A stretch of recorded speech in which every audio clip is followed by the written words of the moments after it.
خواب میں سانپ کو کھانے کی تعبیر۔ بسم اللہ الرحمن الرحیم۔ السلام علیکم ورحمۃ اللہ وبرکاتہ۔ خواب میں سانپ کو کھانا اکثر طاقت، کامیابی اور فتح کی نشانی ہے۔ اس کا مطلب ہے آپ اپنے دشمنوں پہ غالبہ پا لیں گے یا زندگی کی بڑی مشکلات کو شکست دیں گے۔ اگر سانپ کو کھاتے ہوئے ذائقہ برا لگے تو کسی آزمائش کے بعد کامیابی کی علامت ہے۔ اگر شام کو خوشی سے کھایا ہو تو دولت، طاقت اور عزت کے بڑھنے کی نشانی ہے۔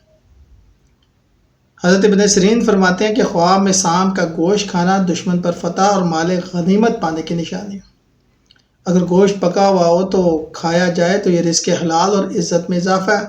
اگر گوشت کچا ہو اور کھایا جائے تو یہ کسی دشمن کا نقصان یا غیبت کی علامت ہو سکتا ہے۔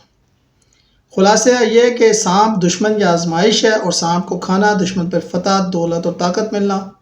پکا ہوا سانپ کھانا عزت اور رزق، اور کچا سانپ غیبت یا کسی کے نقصان سے فائدہ اٹھانا۔